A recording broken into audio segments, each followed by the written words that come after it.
I still remember the way the candlelight flickered that night, as if the flames themselves knew a storm was about to break inside me. My name is Elena. I am 34 years old, and for 5 years I lived a life that many from the outside would have called perfect. I had a handsome husband, a nice home, and the illusion of security.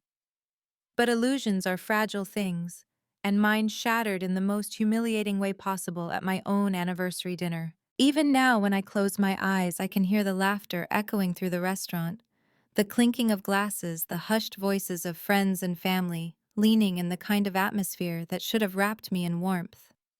Instead, it strangled me, because beneath every smile there was a lie, and at the center of it all stood the man I thought was my partner, my husband, my protector. I grew up believing in loyalty. My parents weren't wealthy, but they taught me values, kindness, honesty, the kind of commitment that made me believe marriage was sacred. When I married Daniel, I thought I had found someone who carried those same values. He was ambitious, charismatic, the kind of man who could light up a room simply by entering it. I admired that at first. I thought his confidence would protect us both. I didn't realize until much later that his charm was a weapon he used not to protect me but to disguise himself. For years I ignored the signs.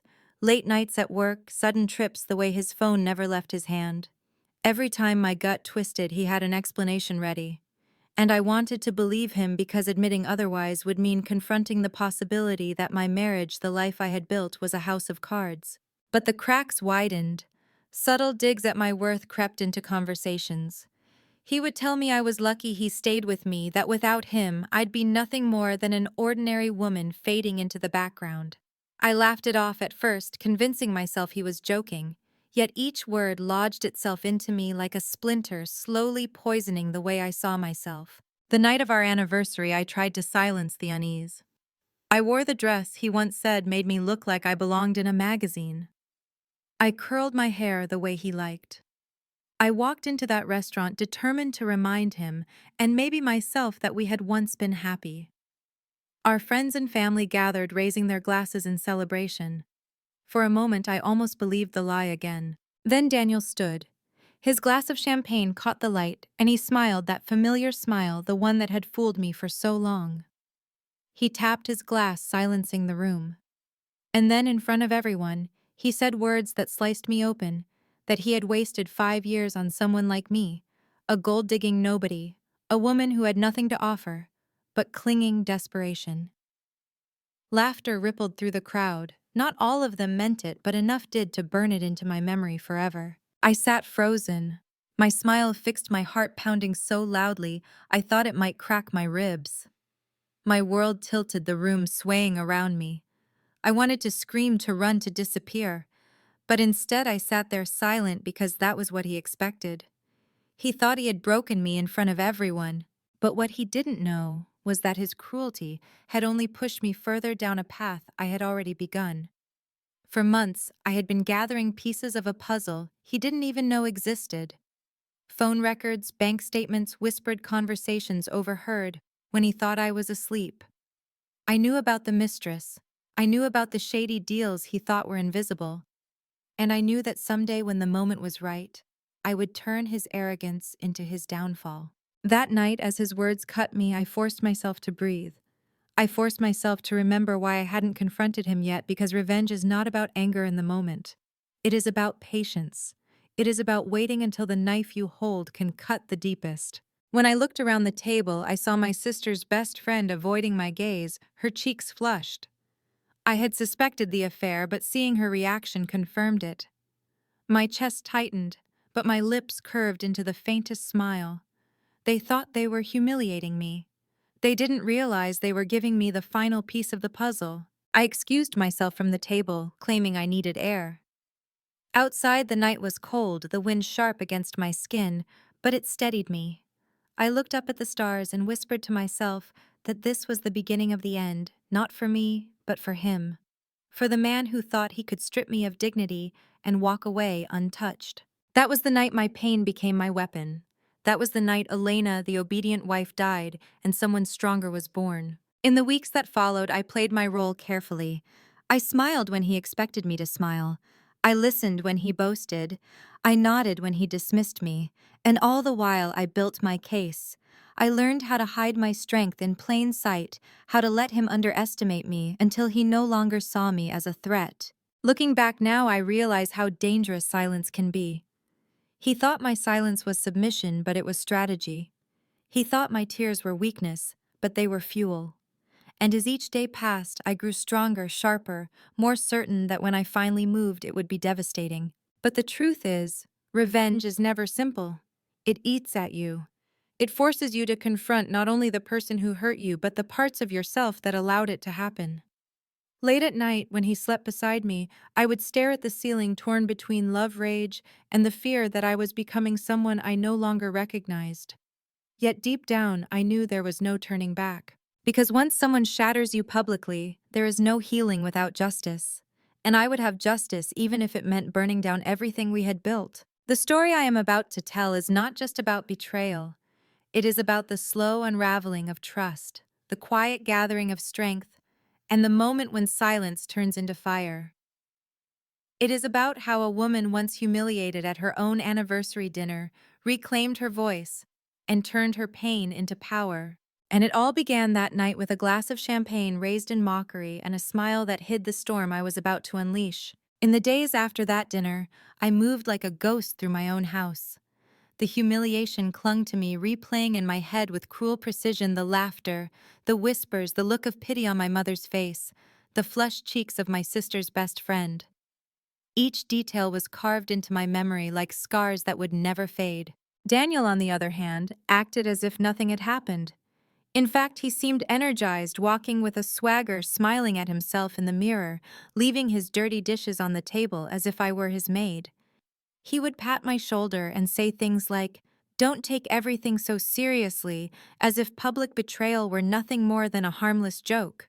And in those moments I realized something: he truly believed he was untouchable. He thought I was broken. He thought I would cry myself to sleep, perhaps beg for forgiveness for being a disappointment. But he didn't know the storm that was brewing inside me. He didn't know that while I smiled politely and kept his dinner warm, I was also studying, preparing, sharpening myself. I began by organizing the fragments of evidence I had already collected. The late-night bank transfers, the sudden influx of cash that didn't match his salary, the phone records showing calls to numbers he had sworn he didn't recognize. I dug deeper quietly. I learned how to access documents without leaving a trace, how to slip into his office when he was too drunk to notice, how to copy files and stash them in a hidden folder on my laptop under the name of an old recipe collection. At night, when he lay passed out, I would sit in the dim light of my study, sifting through emails and contracts, piecing together the shape of his empire. I discovered he had been laundering money through shell companies, falsifying signatures, even bribing officials. Each discovery was like adding another blade to the arsenal I was building. But it wasn't just his business sins that I uncovered. There were hotel receipts, jewelry purchases, and flights booked for two. The mistress wasn't just a fling, she had become a permanent part of his shadow life. And knowing that it was my sister's best friend made the betrayal cut even deeper, because it meant this wasn't just Daniel turning against me. It was someone who had once sat at my kitchen table, laughed with me, over wine listened to me share my secrets. She had used my trust like a stepping stone. I remember the night I found the photo. It was tucked in a folder labeled Contracts 2018, almost as if he had wanted me to find it one day. There they were, Daniel and her in Paris, laughing in front of the Eiffel Tower. His hand rested on her waist, the same way it once rested on mine. I held that photo in my trembling hands, my vision blurring with tears and fury. That was the night I stopped being afraid. That was the night my rage crystallized into resolve. Still, revenge requires patience. I couldn't simply confront him with the evidence. That would only give him the chance to twist the story to paint me as hysterical, bitter, unstable. No, I needed to strike in a way that left no room for escape, no possibility for him to spin his charm into another lie. So I began reaching out carefully. An old college friend who now worked in finance helped me understand the documents I had stolen. A neighbor whose brother was a lawyer guided me on how to package the evidence so it would stand in court. Slowly, a web formed, invisible to Daniel, but strong enough to catch him when he fell.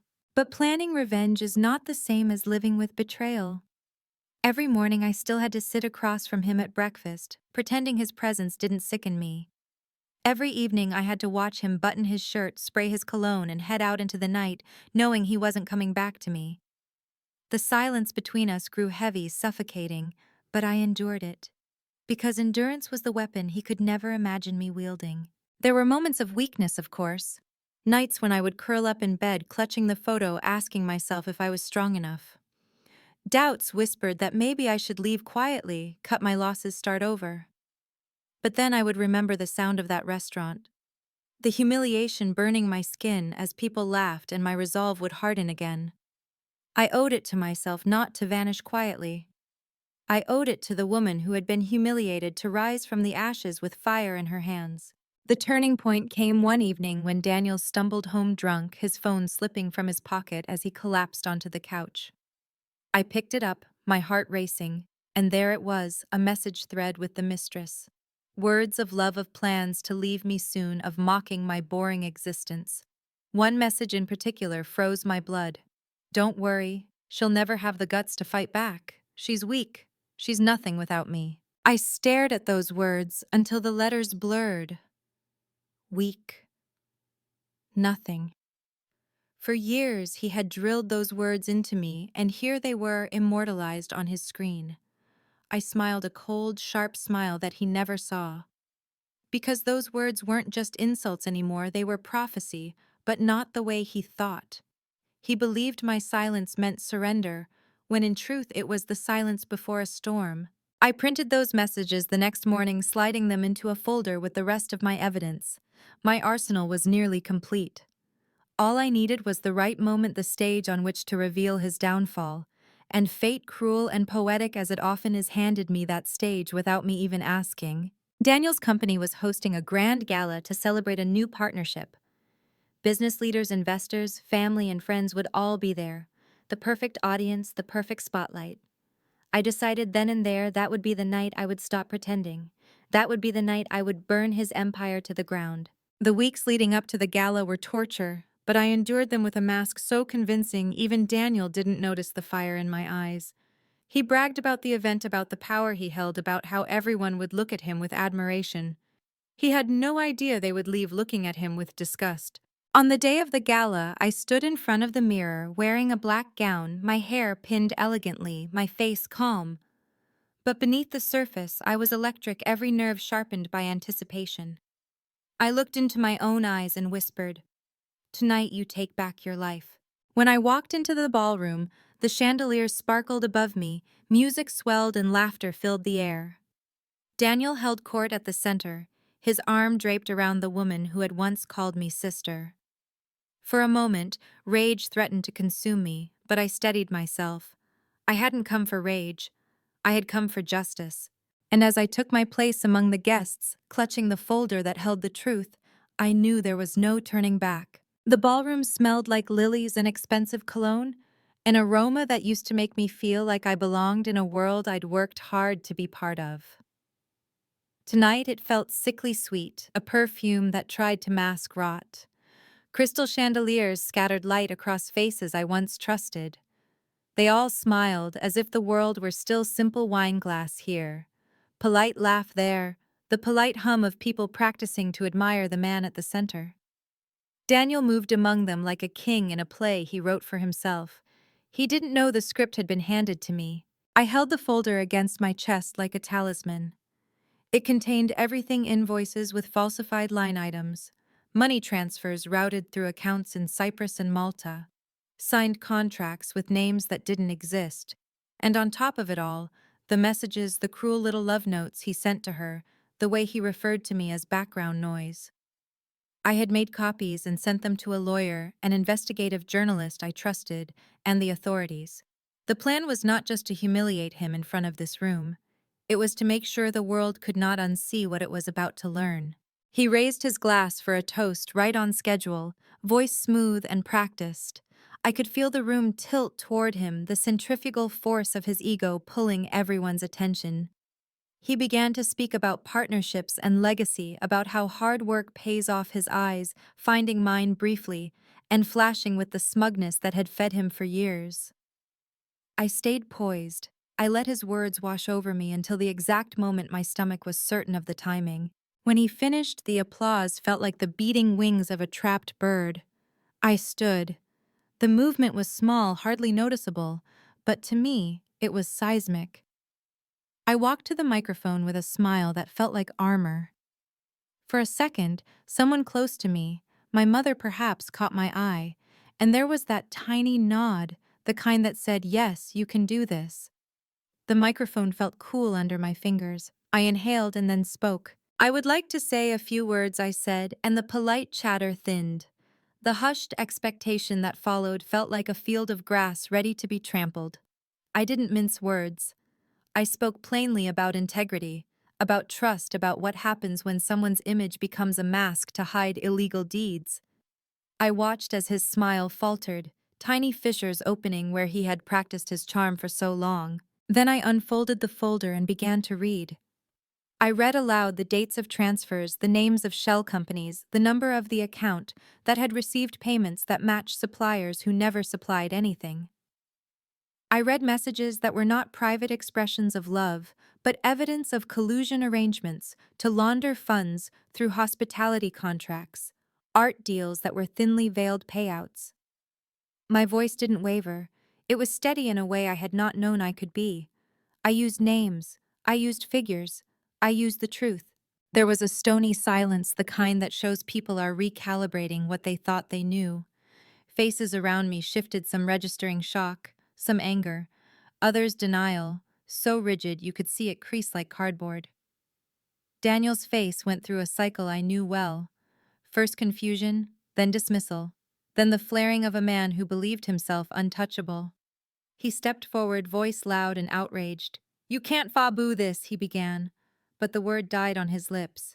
That's when the room's doors opened like the mouth of some enormous creature, and a group of people walked in, two detectives wearing plain suits.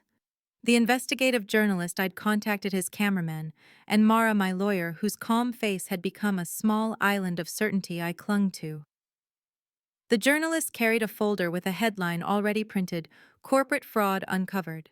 He set it on the table for everyone to see.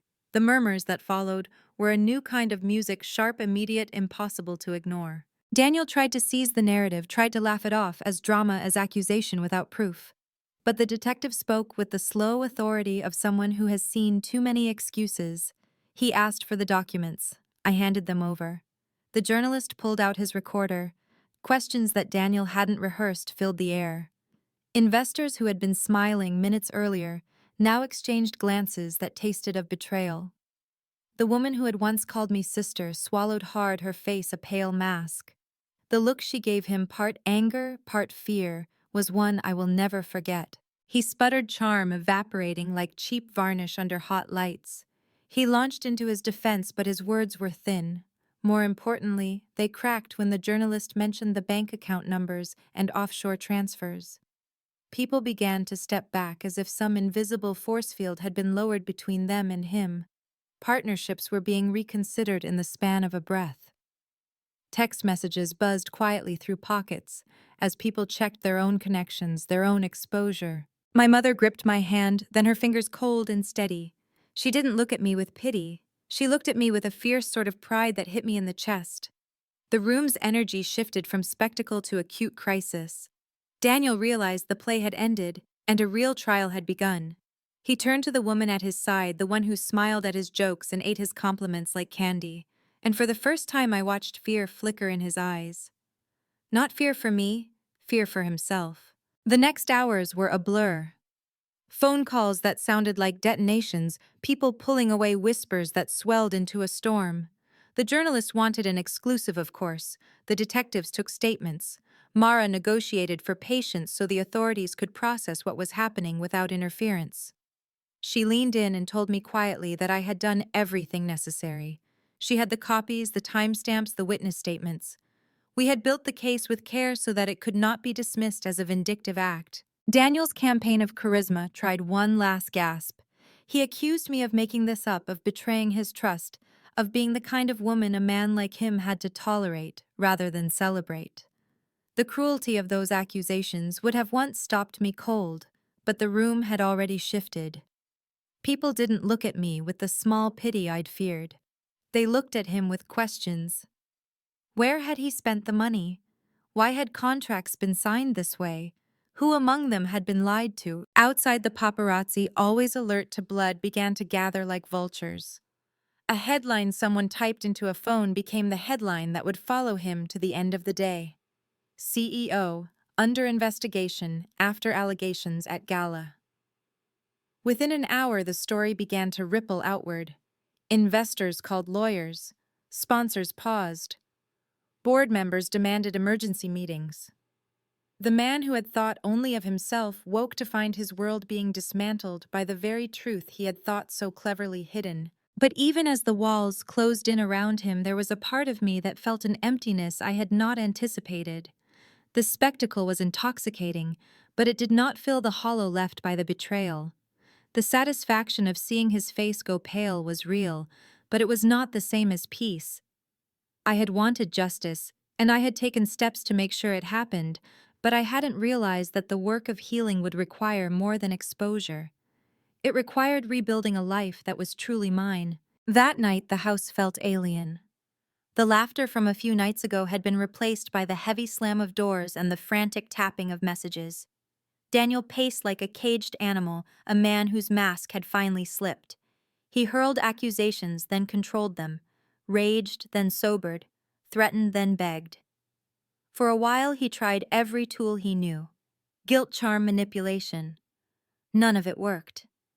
The woman he had tried to humiliate stood in the doorway, quiet, and resolved no longer his audience. When he finally left an abrupt, furious departure that slammed the finality of our life together onto the floor, there was a strange quiet. The house, once a theater of his grand gestures, felt like the set of a play that had been canceled. I sat on our couch and let the adrenaline drain from me. Exhaustion folded into my bones, but under it was a pulse of unfamiliar calm. The next day, the fallout accelerated. My phone rang with calls from former friends, some stunned, some accusatory, which stung in a way I hadn't expected. The journalist wanted follow-ups, and the detective requested more documents. Mara orchestrated every step like a conductor with a steady hand. She was a reminder that justice is often quiet and administrative forms, signatures, timestamps. It was less cinematic than my revenge fantasies had been, but more real.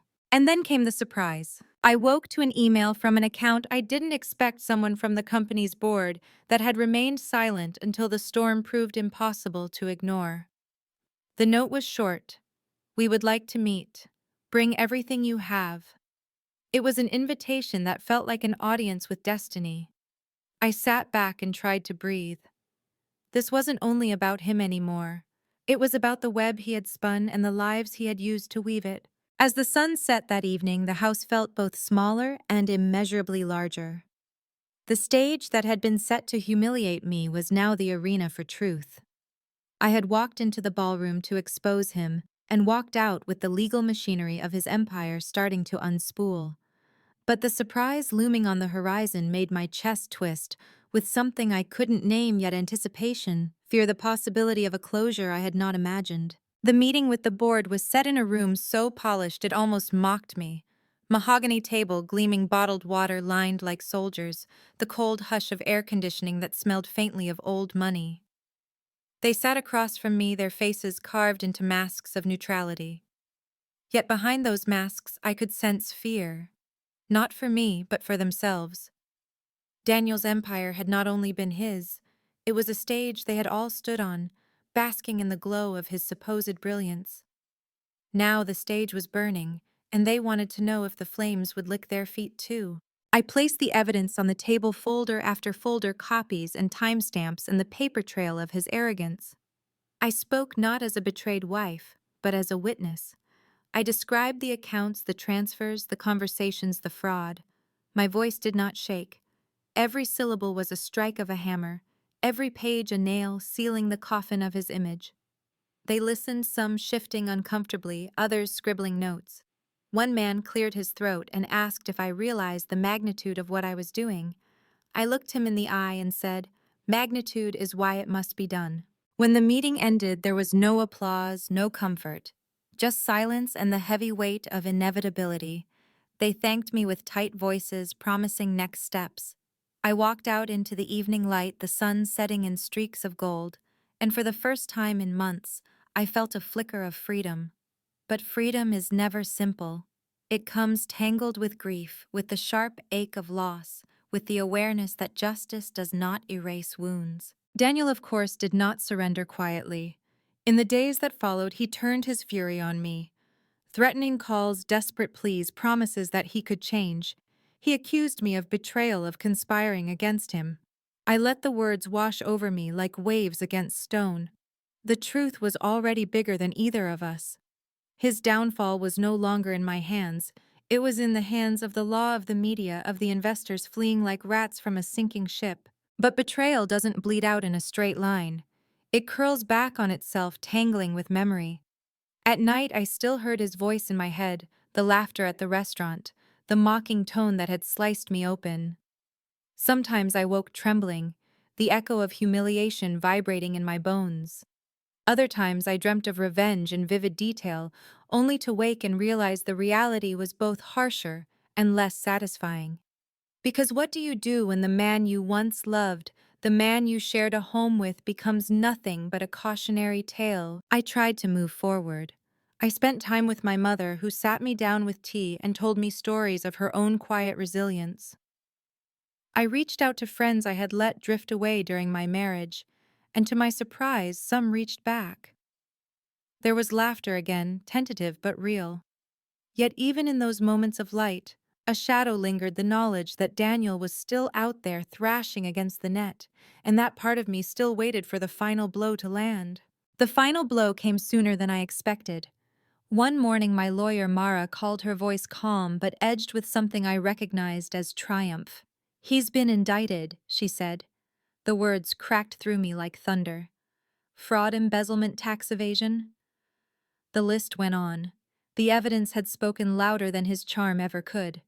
He was to stand trial, not in the court of his friends and family this time, but in a court that would not be swayed by smiles and champagne toasts. When the news broke, the headlines painted him not as a titan, but as a criminal. Photos of his once proud face were splashed across every screen, eyes sunken, mouth twisted. The mistress disappeared into silence, her social media accounts wiped, her phone disconnected. The empire that had once towered above me crumbled into rubble. And for a moment, just a moment, I felt victorious. But victory is complicated. Standing on the ashes of a man's life did not erase the years I had given him. It did not undo the humiliation, the loneliness, the lies. It did not rebuild the pieces of me that had been chipped away. What it did give me was space to breathe, to consider who I was when I was not defined by his shadow. I began journaling, something I hadn't done since my teenage years. Each night, I poured my thoughts onto paper, unfiltered, raw. Some pages were filled with rage, others with sorrow, others with a quiet sense of hope. I wrote about the woman who had sat silent at the dinner table, about the one who had gathered evidence in the dark, about the one who had stood before a ballroom and spoken the truth. And I realized all those women were me. Not fragments, but layers, each necessary, each proof that I was stronger than the role he had written for me. Weeks later, I received a letter in the mail with no return address. Inside was a single line, handwritten, "I underestimated you." The handwriting was unmistakable. "Daniel." I stared at it, heart thudding. Was it a confession, a taunt, a plea? I didn't know. I folded it carefully and slipped it into the back of my journal. Not as a threat, but as a reminder that even in his bitterness, he had finally spoken the truth. I spent more time outside, walking along the river near my mother's home. The water shimmered with light, the breeze cool against my face. Children laughed in the distance, their voices like small bells. And for the first time, I let myself imagine a future not tied to revenge, but to renewal. A life not defined by betrayal, but by the strength I had forged through it.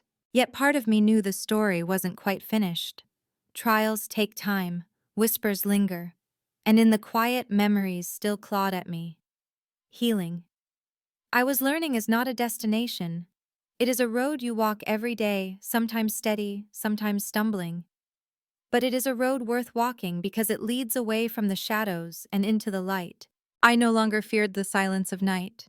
I no longer feared his voice echoing in my head, because beneath the fear, beneath the scars, there was something stronger, the knowledge that I had faced the fire, and I had not only survived, I had emerged holding the flames in my hands. The courthouse smelled of marble and dust, the kind of scent that clings to places where lives are decided. Sitting there watching Daniel walk in wearing a suit that hung awkwardly on his thinner frame, I felt a strange detachment.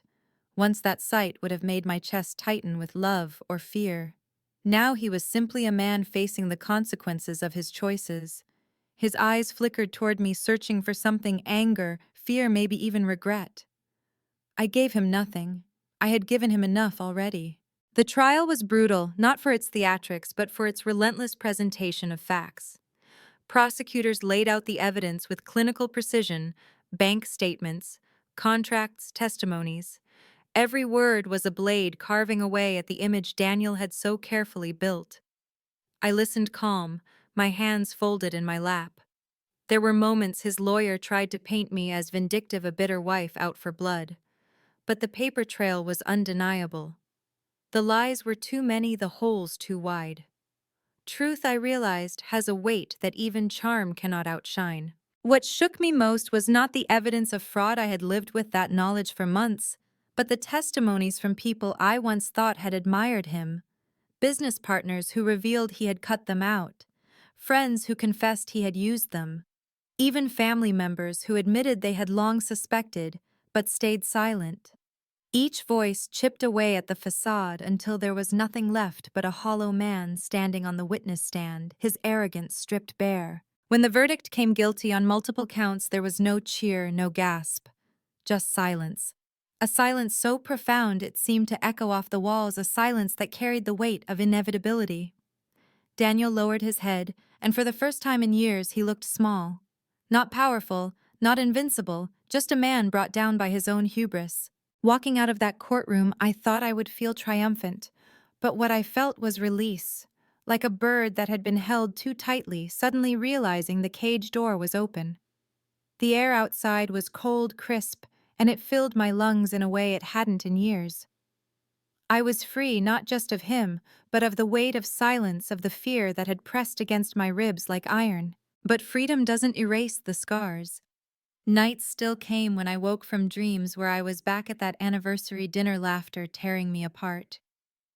Days came when I caught a glimpse of myself in the mirror and wondered if I was truly whole again.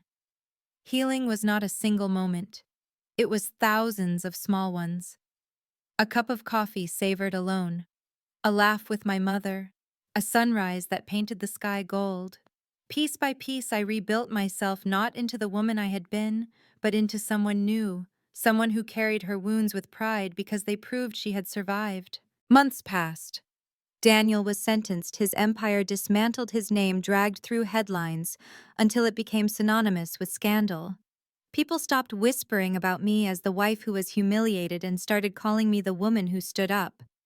But I didn't care about the labels. What mattered was that I could finally look at myself without flinching. One evening, sitting on the balcony of my small apartment overlooking the river, I opened my journal and reread the first entries. The pain, the rage, the confusion, they were raw, jagged, but they were mine. And as I turned the pages, I saw the evolution. From victim to strategist to survivor. My story was not about a man's betrayal anymore. It was about a woman's rebirth. I thought about the letter he had sent me. I underestimated you. At first it had felt like a final insult, but now I saw it differently. He had underestimated me. They all had. And maybe that was my greatest power, that I had learned to rise not despite their underestimation, but because of it. Looking back, I realized revenge had never been about destroying him. It had been about reclaiming myself. Exposing his fraud, watching his empire fall, that was justice. But the true victory was quieter, finding my own voice, learning to trust it, and never letting it be silenced again. To anyone listening to my story, know this: betrayal can break you, yes. It can strip you down to your rawest, most wounded self. But within that brokenness lies the seed of something stronger. You may not see it in the moment, when the laughter cuts you, when the humiliation burns. But if you hold on, if you gather your strength piece by piece, you will rise. And when you do, you will not only survive, you will thrive. That anniversary dinner, once the night of my greatest humiliation, became the night of my transformation. The night I was reborn. And though the scars remain, they no longer shame me. They remind me of what I endured and of the woman I became. So when I smile now, it is not the smile of someone who is pretending. It is the smile of someone who knows her own strength, who has walked through fire and come out holding the flames. And that, more than any revenge, is the sweetest victory of all. If my story touched you, if it reminded you that silence is not the same as surrender, then I ask you, please, like this video, share it with someone who needs to hear it. Subscribe for more stories and leave a comment with your own thoughts. Your voice matters, and you are stronger than you know.